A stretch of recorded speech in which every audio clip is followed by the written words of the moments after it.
Hi, I'm Lily Marie, and I designed the wave edge ruler. The wave edge ruler. Actually, it has two different sides. It has a short side and a long side, and today we're going to be using the short side. There will be some other tapes that are going to come along that I'm going to call Fun Wave Edge Ruler so that you can see other things to do with it. But today I'm just going to show you technically how to use the ruler to make a log cabin block. These are log cabin blocks with a circle in them, and if you saw me do the circle ruler on my other YouTube video, you'll know how to do that. Okay, let's start. We're going to start today with a 4-inch block.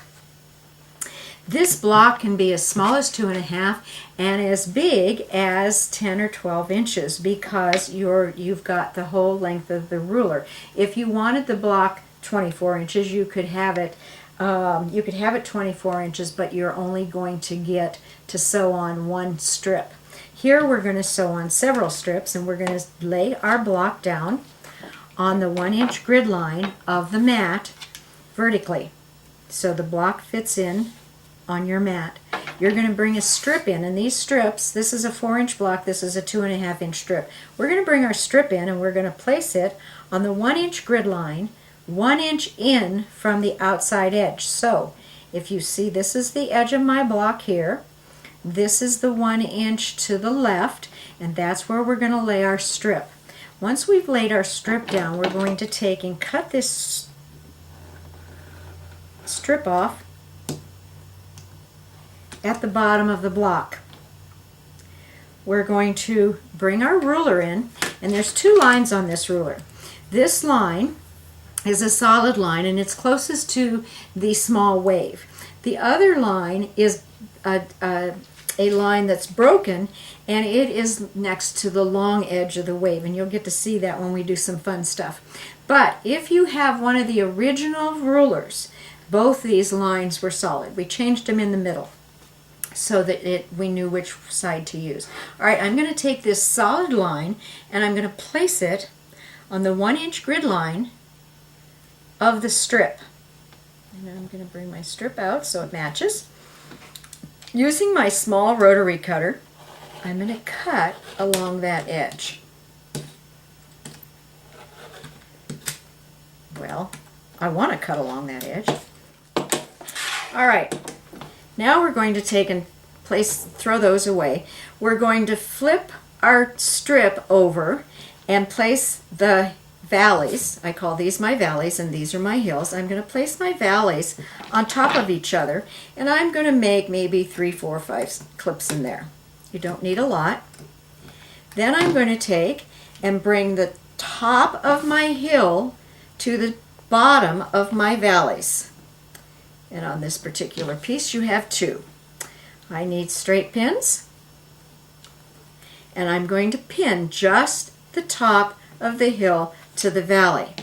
When I take this to my sewing machine, I'm going to bring the edges of my strip to the edge of my block, and I'm going to sew.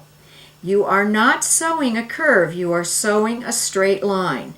So place that someplace else other than in your center of your mind that this is a curve, because you will be sewing a straight line. It's all you can sew.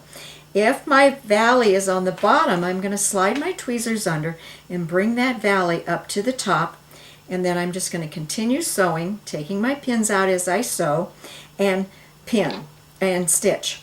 All right, here's our block where we have stitched the strip to the block. Now we're going to place a second strip on, and we'll make this yellow too.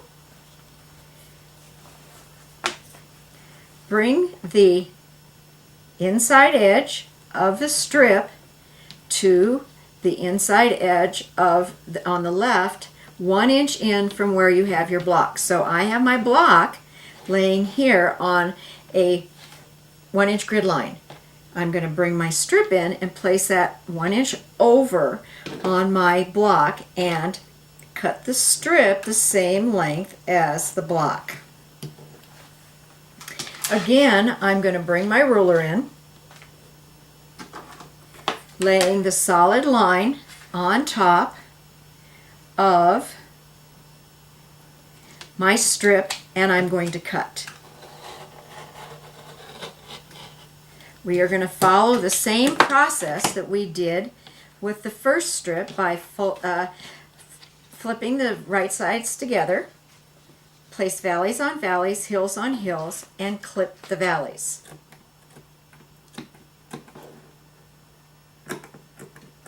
Once we've done that, I'm going to bring the top of my hill to the bottom of my valley and pin. And we are going to stitch as we did before. Okay, I'll show you a couple blocks here. This particular block has 2.5 inch strips all the way around, and this could be a small block if you wanted to use it this way. Here's another block with 2 rows of strips around, and you have that particular block. This block can get as big as you want to make it. When I do a workshop, this is the block size that I make so that people have time to do several. Okay, thank you so very much for coming to watch the Wave Edge Ruler. See you at a quilt show. Bye-bye.